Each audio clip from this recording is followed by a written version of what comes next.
নমস্কার।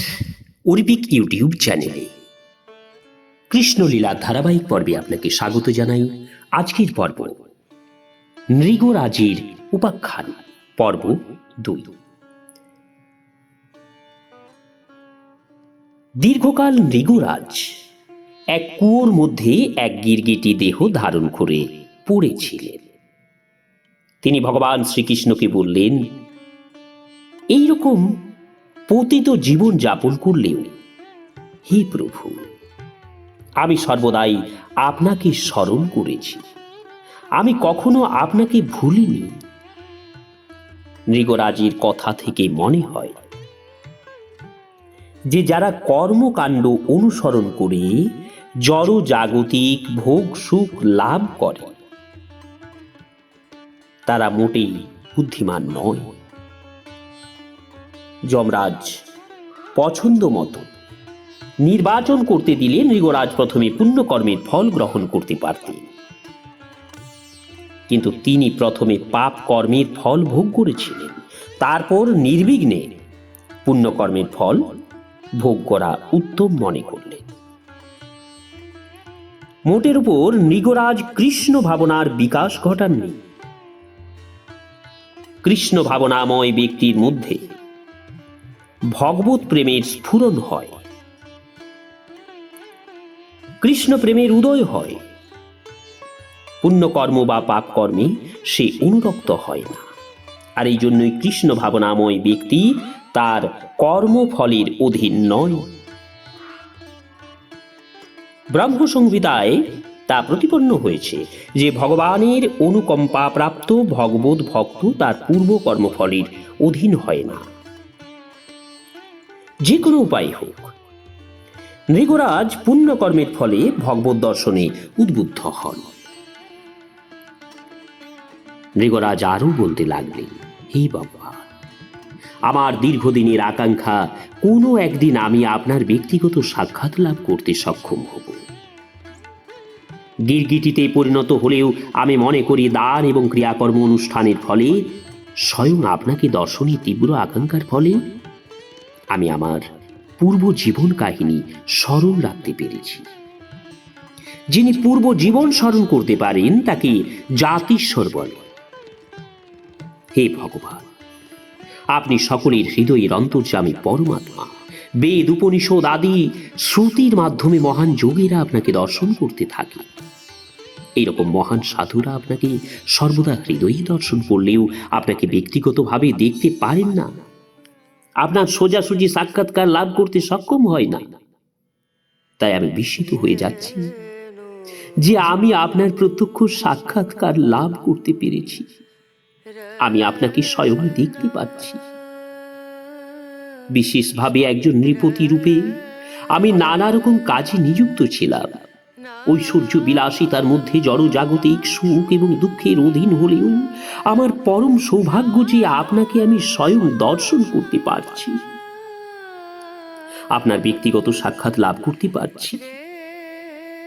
আমি যতদূর জানি, আমার অভিজ্ঞতা অনুযায়ী সংসার মুক্তি হলে ভববন্ধন মোচনের পর জীবাত্মা এইভাবেই আপনাকে দর্শন করতে সক্ষম হয়। নৃগরাজ তার পাপকর্মের ফল গ্রহণ করতে রাজি হলে তাকে গিরগিটি দেহ প্রদান করা হয়, কারণ পুণ্যকর্ম অনুষ্ঠানের সময় তিনি সামান্য ভুল করে ফেলেছিলেন, আর এই জন্য তিনি সোজাসুজি দেবলোকে উচ্চতর জীবন প্রাপ্ত হননি। কিন্তু পুণ্যকর্মের সঙ্গে সঙ্গে কৃষ্ণ চিন্তা চর্চা করার ফলে তিনি শীঘ্রই এই জঘন্য পশু দেহ থেকে মুক্ত হয়ে দেব দেহ প্রাপ্ত হন। জড়জাগতিক ঐশ্বর্য কামনা করে যারা পরমেশ্বর ভগবানের উপাসনা করে তারা পরাক্রমশালী দেব দেহ প্রাপ্ত হয়। কখনো কখনো এইসব দেবতারা পরমেশ্বর ভগবানকে স্বয়ং দর্শন করতে পারে, তার ব্যক্তিগত সাক্ষাৎ লাভ করতে পারে, কিন্তু তখনও তারা ভগবত ধাম বৈকুণ্ঠ লোকে প্রবেশের যোগ্য নয়। যাই হোক, সেই দেবতারা শুদ্ধ ভগবত ভক্তজন কবলে পড়ে তারা বৈকুণ্ঠ ধামে প্রবেশাধিকার লাভ করেছিলেন। দিব্য দেহ প্রাপ্ত নৃগরাজ পূর্বের স্মৃতি সবই স্মরণ করতে করতে বললেন, হে ভগবান, আপনি পরমেশ্বর, সকল দেবতারই উপাস্য। আপনি জীবকুলের অন্তর্ভুক্ত নন, আপনি পরম পুরুষ, পুরুষোত্তম। আপনি জীবকুলের আনন্দের অন্তিম উৎস, তাই আপনাকে গোবিন্দ নামে অভিহিত করা হয়। যারা জড় দেহ গ্রহণ করেছে আর যারা এখনো সেই দেহ গ্রহণ করেনি, আপনি উভয়ের পরম প্রভু। জীবকুলে যারা জড়দেহ গ্রহণ করেনি তারা প্রেত দেহ গ্রহণ করে জড়জাগতির পরিভ্রমণ করে বেড়ায়, কিন্তু যারা ভগবত ধাম বৈকুণ্ঠ লোকে বসবাস করে তাদের শরীর জড় পদার্থে তৈরি নয়। হে ভগবান, আপনি অচ্যুত, আপনি বিভু, আপনি পরম পবিত্র, আপনি সকলের হৃদয়ে অবস্থানকারী অন্তর্যামী, আপনি সকল জীবের পরম আশ্রয় নারায়ণ। জীবকুলের হৃদয়ে অবস্থানকারী অন্তর্যামী রূপে আপনি তাদের ঋষিকেশ, অর্থাৎ ইন্দ্রিয়ের নিয়ন্তা বা ঈশ্বর। আপনাকে ঋষিকেশ বলা হয় এই জন্য। হে ভগবান শ্রীকৃষ্ণ, আপনি আমাকে এই দিব্য দেহ দান করেছেন, তাই আমাকে কোনো এক দেবলোকে যেতে হবে। আমি যে লোক প্রাপ্ত হই বা যে জনেই প্রাপ্ত হই না কেন তার কোনো গুরুত্ব নেই, কিন্তু এই সুযোগে আমি আপনার কৃপা ভিক্ষা করছি যে আপনার স্নেহাশিসে আমি যেন কখনো আপনার চরণ কমল বিস্মৃত না হই। কার্যকারণ রূপে আপনি সর্বত্র বিরাজমান, আপনি সর্বব্যাপী, আপনি সর্বময়, আপনি সকল কারণের পরম কারণ। আপনার শক্তি অনন্ত, আপনি পরম সত্য, পুনর্ব্রহ্ম এবং পুরুষোত্তম ভগবান স্বয়ং। আপনাকে বারবার আমি সশ্রদ্ধ প্রণাম জানাই। হে ভগবান, আপনার অপ্রাকৃত দেহ শাশ্বত, চিন্ময় এবং আনন্দ ঘন। আপনি সকল যৌগিক ঐশ্বর্যের অধীশ্বর, তাই আপনি যোগেশ্বর নামে বন্দিত হন। হে ভগবান, কৃপা করে আমাকে আপনার চরণ কমলের তুচ্ছ ধূলিকণা রূপে গ্রহণ করুন। স্বর্গলোকে প্রবেশের পূর্বে মহারাজ নৃগ ভগবান শ্রীকৃষ্ণকে প্রদক্ষিণ করলেন। শিরস্থান দিয়ে ভগবানের পদারবিন্দ স্পর্শ করে তাকে প্রণাম জানালেন। নৃগরাজের সম্মুখে স্বর্গলোকের বিমান উপস্থিত দেখে ভগবান তাকে বিমানে আরোহণ করতে অনুমতি দিলেন।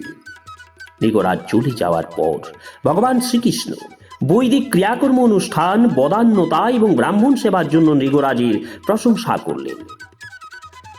এই জন্য শাস্ত্রীয় অনুশাসন হচ্ছে, সোজাসুজি ভগবত ভক্ত না হতে পারলে বৈদিক বিধিসম্মত জীবনযাপন করা উচিত। তাহলে সরাসরি ভগবত ধাম প্রাপ্ত হয়ে একদিন তিনি ভগবত দর্শন লাভ করবেন, বা স্বর্গলোক প্রাপ্ত হয়ে সেখান থেকে তিনি চিন্ময় লোক প্রাপ্তির আশা করতে পারেন। এই সময় ভগবান শ্রীকৃষ্ণ তার পরিজন বর্গ ক্ষত্রিয়দের মধ্যে উপস্থিত ছিলেন। নৃগরাজের চরিত্রের মাধ্যমে তিনি তাদের শিক্ষা দিয়ে বললেন যে একজন ক্ষত্রিয় রাজা অগ্নির মতো যতই তেজস্বী হোক না কেন, যে ব্রাহ্মণের সম্পদ আত্মসাৎ করে তা নিজের উদ্দেশ্যে ব্যবহার করা তার পক্ষে কখনো সম্ভব নয়। আর যদি তাই হয়, তাহলে সাধারণ নৃপতিরা, যারা মিথ্যা অভিমানী নিজেদের জড় জগতের সবচেয়ে প্রতাপশালী নৃপতি বলে গণ্য করে, তাদের পক্ষে কোনো ব্রাহ্মণের সম্পদ আত্মসাৎ করা কি করে সম্ভব? আমি মনে করি এমনকি বিষ পান করাও ব্রাহ্মণের সম্পদ আত্মসাৎ করার মতো ভয়ঙ্কর নয়। সাধারণ বিষ পানের প্রতিক্রিয়া থেকে উদ্ধার প্রাপ্তির উপায় আছে, কিন্তু ব্রাহ্মণের সম্পদ রূপ বিষ পানের প্রতিক্রিয়া থেকে বা ব্রহ্মস্য ভোগের ত্রুটি থেকে উদ্ধারের কোনো উপায় নেই। তার উজ্জ্বল দৃষ্টান্ত হচ্ছে নৃগরাজের উপাখ্যান। মহারাজ ছিলেন প্রবল প্রতাপশালী এবং অত্যন্ত পুণ্যবান, কিন্তু অজ্ঞতাবশত ব্রাহ্মণের গাভী আত্মসাৎ করে সামান্য ত্রুটির জন্য তিনি জঘন্য গিরগিটিতে পরিণত হয়েছিলেন। সাধারণ বিষে শুধু পানকারীর উপরেই প্রতিক্রিয়া হয়।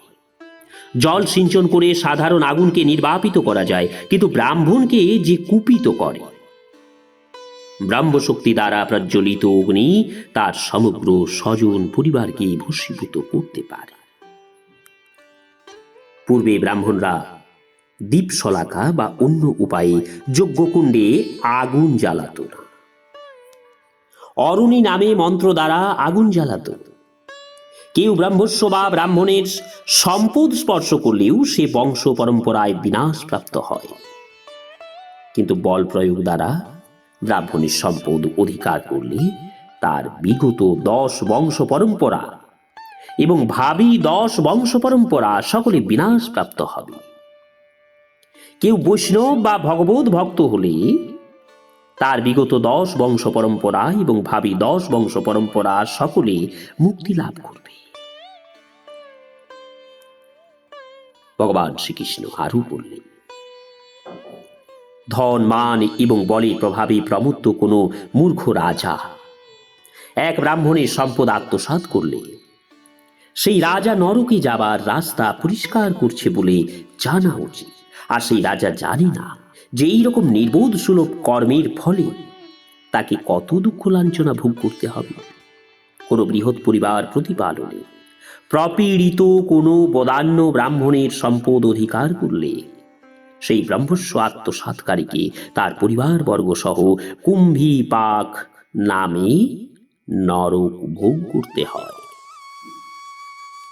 ব্রাহ্মণের দেওয়া দান বা ব্রাহ্মণকে প্রদত্ত সম্পদ আত্মসাৎকারীকে বিষ্ঠাকীটির দুঃসহ জীবন অন্তত 60,000 বছর ভোগ করতে হয়।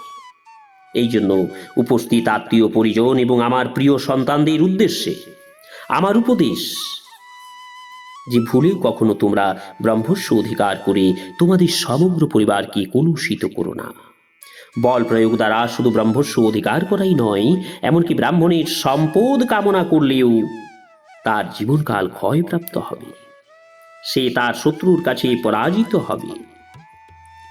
রাজমর্যাদা হারিয়ে দেহত্যাগের পর সে সর্বজনে প্রাপ্ত হবে।